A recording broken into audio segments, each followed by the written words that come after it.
armies you won't believe exist. So there are 196 countries in the world today, and 171 of those countries has an army. But sometimes these armies can be broken down into really weird and specific units, or the whole army is just plain weird. And here are 10 really mind-blowing examples of this. But before we start, be sure to like the video and subscribe, and comment I subscribed and I'll try to reply. So coming in at number 10 we have Hot Army. So this army is coming from Russia, who are known for their big army of over 2 million people. But in the army, over 200,000 of those people are women, and Russia is also known for their attractive women. So put the two together and you have Russia's Hot Army, which is also known as Vladimir Putin's miniskirt army. The girls are just like any other soldier, but they have to wear tight-fitting miniskirts and they always have to smile. But if you're in the Air Force of Russia's women army, then you have to wear a tight-fitting green one-piece suit. And while some people might be thinking this is awesome, a lot of people find this really sexist because women have to wear short skirts, and also because they don't do as much fighting as the men, and they're mainly only used for parades and other celebratory occasions. And talking of sexism, don't even think about catcalling one of these women because they might just use their army tactics on you.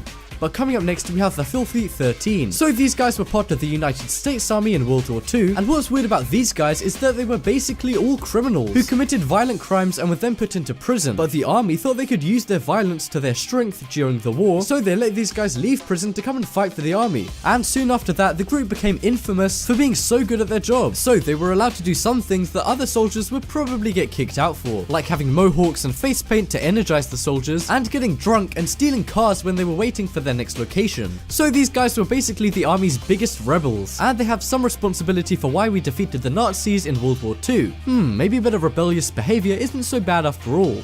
But next up we have the Scallywags. So if you guys have ever seen the sitcom Dad's Army, which is about a group of haphazard local volunteers in the British Army during World War II, well, think of that but in real life. Because back in World War II there was actually an army unit which was made up of random people in Britain who stayed in the country to protect it from Hitler's troops coming to attack. And by day they had normal jobs like gameskeepers, handymen and dentists, but at night they had army-like alter egos. And these guys weren't technically legal because they weren't officially in the army, but they did fight Nazis. And whenever a police officer questioned their activities, the officer would be handed a piece of paper that said stop asking questions and phone this number. And when they called the number, somebody would explain what the Scallywags were doing. And of course then the police didn't mind because it actually helped. So these guys were almost like real life superheroes, but with normal life alter egos, if superheroes were old English dentists. But next up we have Ghost Army. No, this wasn't a bunch of dead guys who were in the army. This was actually a tactical deception unit used in World War II, and they were used to fool, deceive and manipulate the enemy. They were part of the US Army and were actually used a lot because of how useful they were. And the unit was made up of 1,100 soldiers. But these soldiers had no military experience. But they didn't need it, because what they did was trick the enemy by using speakers to make it sound like the army was surrounding the Nazis and scare them off. They also sent fake radio transmissions to give fake misleading directions, and they even built fake inflatable tanks to make them look more scary and put off the Nazis. And the craziest thing they did was to go into bars and pretend to be a general, and then pretend to get drunk and see if anyone kept asking them questions. And if they did, they'd know they were probably a spy. And while all of this stuff sounds kind of funny and maybe even kind of silly, it's estimated that these guys saved over 40,000 lives without firing a single bullet.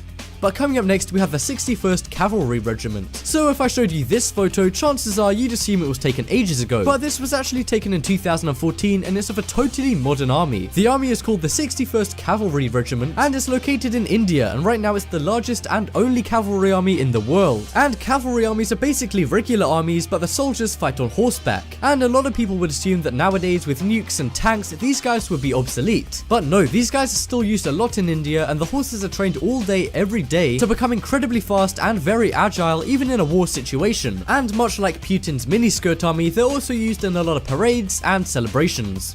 But coming up next we have the Lovat Scouts. So the Lovat Scouts were used to fight the Boer army in South Africa back in the early 1900s. And the Boers were people who wanted to make sure black and white people were segregated in South Africa. And as you may have guessed from the Scouts part of their name, they actually employed Boy Scout members to become a part of the army group, which means some army members were actually really young kids. And in case you guys don't know, they won and managed to totally defeat the Boers of South Africa, and now black and white people are much less segregated and the land share is a lot fairer. And I guess from the Scallywags we know that old people do well in the army, but from looking at these guys I guess young people do as well.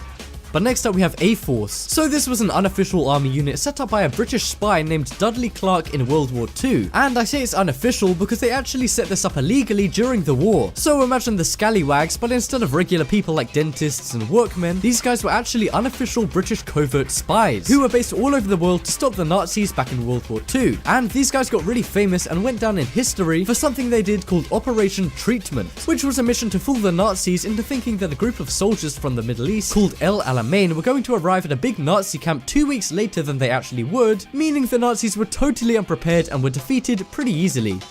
But coming up next we have the Jesse Scouts. So this army was around during the American Civil War between the north and south of the United States. And unlike the Lovat Scouts, the Jesse Scouts were not Boy Scouts. These guys were actually part of the Union Army, which was the north. And the weird thing that the Jesse Scouts did was go undercover. And they do this by stealing and sometimes even making Confederate Army uniforms and then wearing them while talking to Confederates to get information. So they were like the pioneers of spying. And obviously this was a huge risk, and if they were found out, they'd be killed. And unfortunately that did happen sometimes, but they didn't just dress up in Confederate uniform to get knowledge from the Confederates, because once the Jesse Scouts founder, Captain Charles Carpenter, once dressed up as a woman and then tried to seduce a Confederate officer in order to receive information. Wow, that drag act must have been really convincing.